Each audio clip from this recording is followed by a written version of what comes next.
నేను మొన్న కూడా ఇదే పాయింట్ దగ్గర నేను చెప్పిన, మన మిత్రులు అడిగినరు ఇదే పాయింట్ మీద.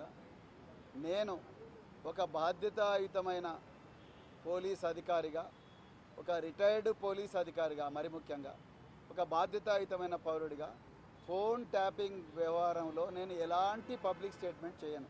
ఎందుకంటే ఇది ఫోన్ ట్యాపింగ్ అనేది దేశ భద్రతకు సంబంధించిన విషయం.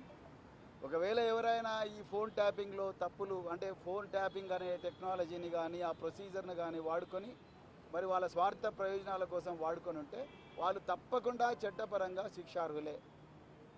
అంతే తప్ప నేను ఒక బాధ్యత గల ఒక సీనియర్ రిటైర్డ్ పోలీస్ అధికారిగా, అదేవిధంగా ఒక బాధ్యతాయుతమైన రాజకీయ నాయకుడిగా నేను దేశ భద్రతకు సంబంధించిన ఈ వ్యవహారంలో ఎలాంటి కామెంట్ చేయాలని అనుకోవడం లేదు.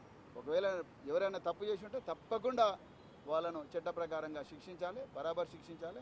అట్ ది సేమ్ టైం దీన్ని రాజకీయ ప్రయోజనాల కోసం వాడుకోకండి. నేను మళ్ళీ రిపీట్ చేస్తున్నా, రాజకీయ ప్రయోజనాలకు వాడుకోకండి. దేశ భద్రతకు సంబంధించిన విషయం. అందుకొరకు ఎలాంటి పరిస్థితులు కూడా నేను దీని మీద ఎలాంటి పబ్లిక్ స్టేట్మెంట్ ఇవ్వను మిత్రులారా. Thank you very much. అదే చెప్పిన కదా ఇప్పటివరకు.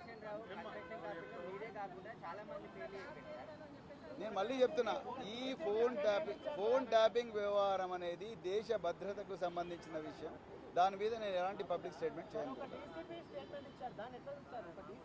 మళ్ళీ మళ్ళీ అదే ప్రశ్న అడుగుతున్నాడు బ్రదర్.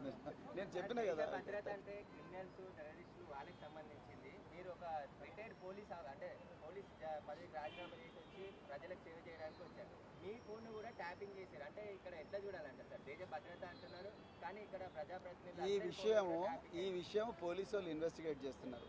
ఆ విషయం వాళ్ళకే వదిలేస్తాను నేను. కానీ దీని మీద నేను ఎలాంటి కామెంట్ కూడా చేయను. అదే